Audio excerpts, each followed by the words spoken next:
जय शिव शंभू। अपने जीवन में ऐसे व्यक्ति को जरूर संभाल कर रखिए जिसने आपको ये तीन चीजें भेंट की हो: साथ, समय और समर्पण।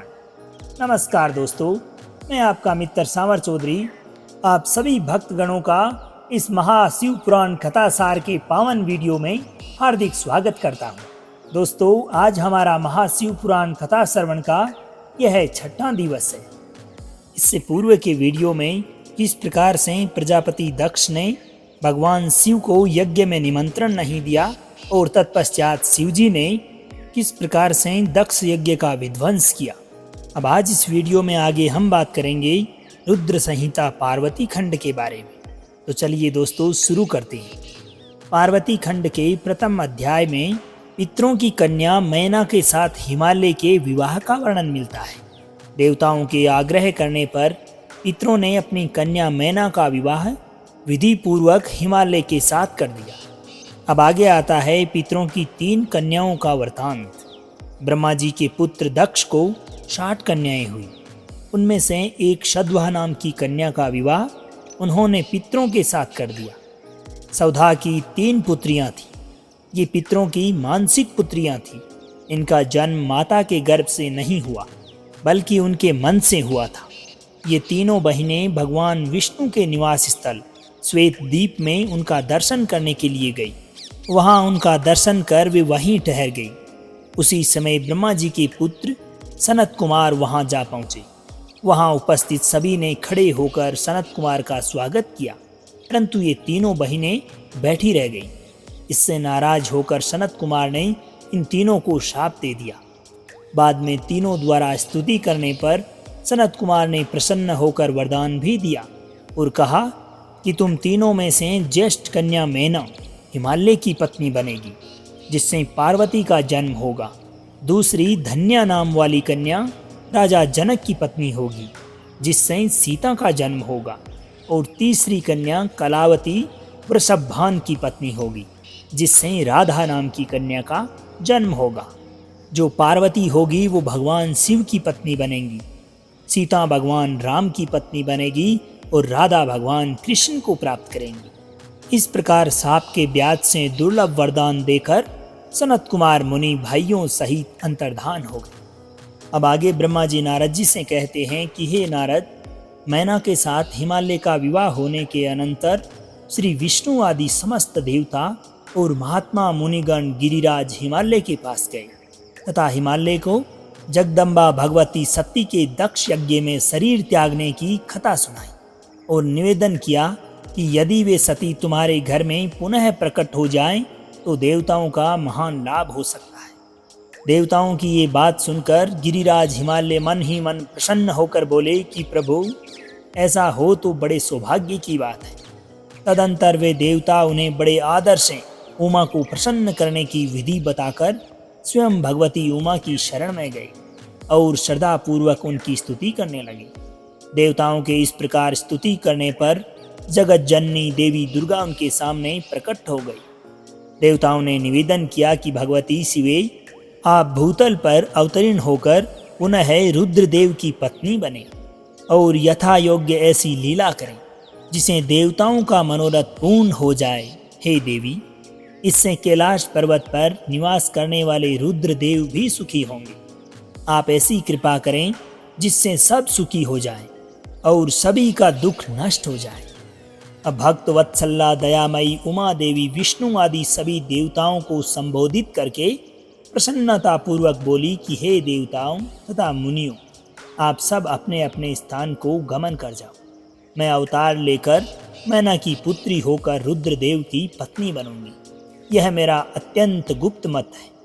यह कहकर जगदम्बा अदृश्य हो गई और तुरंत अपने लोक में चली गई। जगदम्बा का मैना एवं हिमांचल को वरदान।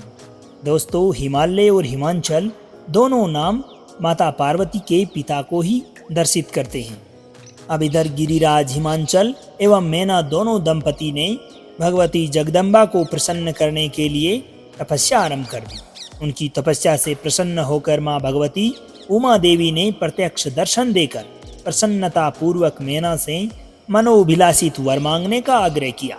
मैना ने कहा कि हे जगदम्बिके, यदि मैं वर पाने के योग्य हूँ तो मुझे 100 पुत्र हो। उन पुत्रों के पश्चात मेरी एक पुत्री हो शिवे। आप ही देवताओं का कार्य सिद्ध करने के लिए मेरी पुत्री तथा रुद्रदेव की पत्नी बने और तदनुसार लीला करें। मैना की बात सुनकर प्रसन्न हृदय वाली देवी ने उनके मनोरथ को पूर्ण करने का वरदान दिया और कहा कि मैं स्वयं तुम्हारे यहाँ पुत्री के रूप में उत्पन्न होकर देवताओं का समस्त कार्य सिद्ध करूंगी। ऐसा कहकर जगदात्री परमेश्वरी शिवा अदृश्य हो गई। अब आगे ब्रह्मा जी कहते हैं कि हे नारद, तदंतर मैना और हिमालय कन्या प्राप्ति के निमित्त भगवती उमा की उपासना करने लगे। कुछ समय बाद भगवती जगदम्बा जन्म लेकर मैना के समक्ष अपने स्वरूप में प्रकट हो गई। उसी क्षण विष्णु आदि सब देवता वहां आए और जगदम्बा का दर्शन कर उन्होंने उनका सत्वन किया। जब देवता लोग स्तुति करके चले गए तो देवी के उस दिव्य रूप का दर्शन करके मैना को ज्ञान प्राप्त हो गया। मैना ने प्रार्थना की कि हे माहेश्वरी, आप कृपा करें, इसी रूप में मेरे ध्यान में स्थित हो जाएं। साथ ही पुत्री के अनुरूप प्रत्यक्ष दर्शनीय रूप धारण करें। ब्रह्मा जी कहते हैं कि नारद, मैना के समक्ष वह कन्या लौकिक गति का आश्रय लेकर रोने लगी। उसका मनोहर रुदन सुनकर सब लोग प्रसन्न होकर उसके पास पहुंचे। देवी शिवा दिनों दिन आनंद पूर्वक बढ़ने लगी। अब आगे आता है दोस्तों देव ऋषि नारद द्वारा बालिका पार्वती के भविष्य की बात बताना। एक समय की बात है, नारद जी हिमाचल के घर गए। गिरिराज हिमालय ने उन्हें प्रणाम करके उनकी पूजा की और अपनी पुत्री को बुलाकर उनके चरणों में प्रणाम कराया तथा नारद जी से निवेदन किया कि मेरी पुत्री की जन्म कुंडली में जो गुणदोष हों उन्हें बताएं। मेरी बेटी किसकी सौभाग्यवती प्रिय पत्नी होगी। नारद जी ने शिवा की हस्तरेखा देखकर बताया कि शैलराज और मैना ये कन्या समस्त शुभ लक्षणों से युक्त है, अपने पति के लिए सुखदायिनी और माता पिता की कीर्ति बढ़ाने वाली होगी। हे गिरिराज, तुम्हारी पुत्री के हाथ में सब उत्तम लक्षण ही विद्यमान है। केवल एक रेखा विलक्षण है, जिसके अनुसार इसका पति ऐसा होगा जो योगी, नंग दड़ंग रहने वाला, निर्गुण और निष्काम होगा। उसके न माँ होगी न बाप, उसको मान सम्मान का भी कोई ख्याल नहीं रहेगा और वह सदा अमंगल वेश धारण करेगा।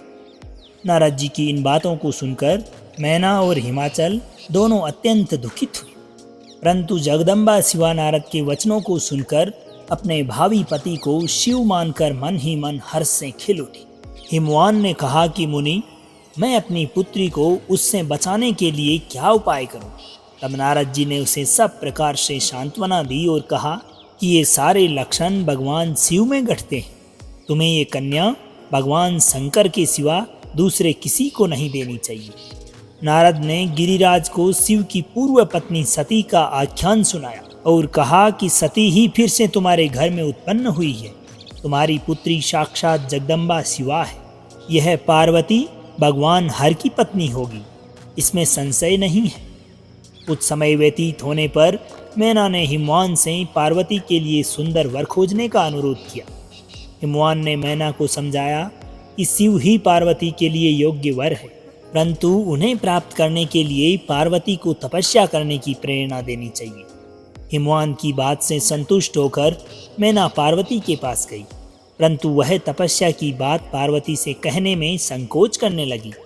उसी समय पार्वती ने स्वयं अपने एक स्वप्न की बात माता से बताई और कहा कि आज स्वप्न में एक दयालु तपस्वी ने मुझे शिव को प्राप्त करने के लिए उत्तम तपस्या करने का उपदेश दिया। यह सुनकर मेनका ने वहां शीघ्र अपने पति को बुलवाकर पुत्री के देखे हुए उस स्वप्न को बताया। यह सुनकर गिरिराज बड़े प्रसन्न हुए। अब आगे आता है दोस्तों हिमवान द्वारा पुत्री पार्वती को शिव की सेवा में रखना। आगे ब्रह्मा जी बोले कि हिमालय की वह लोक पूजित पुत्री पार्वती उनके घर में बढ़ती हुई 8 वर्ष की हो गई। उसी समय शंभु ने अपने मन को एकाग्र करने के लिए हिमालय के गंगावतार नामक उत्तम शिखर पर तपस्या आरंभ कर दी। तदंतर गिरिराज हर्षित होकर अपनी पुत्री के साथ भगवान हर के समीप गए और शंभू से प्रार्थना की कि मेरी पुत्री आपकी सेवा करने के लिए बड़ी उत्सुक है, अतः आप अपनी सेवा के लिए इसे आज्ञा दीजिए।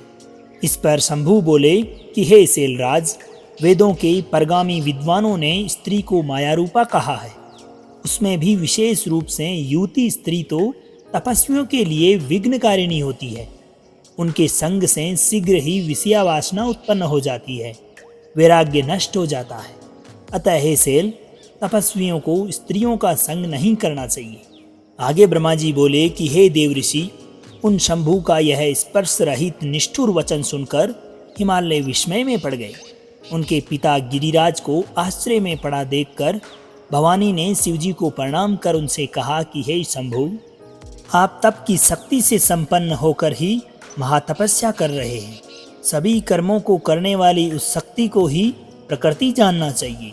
उसी के द्वारा सब सृजन, पालन और संहार होता है। हे शंकर, यदि आप प्रकृति से परे हैं तो मेरे समीप रहने पर भी आपको डरना नहीं चाहिए।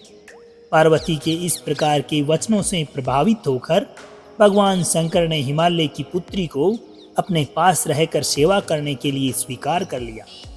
अब भगवती पार्वती शिव की सेवा में पूर्ण रूप से तत्पर हो गई तथा महायोगेश्वरी भगवान शिव शीघ्र ही अपने ध्यान में निमग्न हो गए।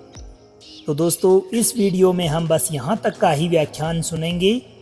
उम्मीद है कि वीडियो आपको पसंद आई होगी। अगर वीडियो पसंद आई हो तो अपने दोस्तों, सगे संबंधियों, माताओं, बहनों के साथ में भी ज़रूर साझा करें ताकि उन्हें भी शिव पुराण कथासार का लाभ मिल सके। अगले वीडियो में हम बात करेंगे तारकासुर का आख्यान के बारे में। तो दोस्तों, अब आज्ञा दीजिए आपके मित्र सामर चौधरी को। मिलते हैं अगले वीडियो में। जब तक के लिए खुश रहिए, मुस्कुराते रहिए, जीवन में आगे बढ़ते रहिए और प्रेम से बोलिए श्री राधे राधे।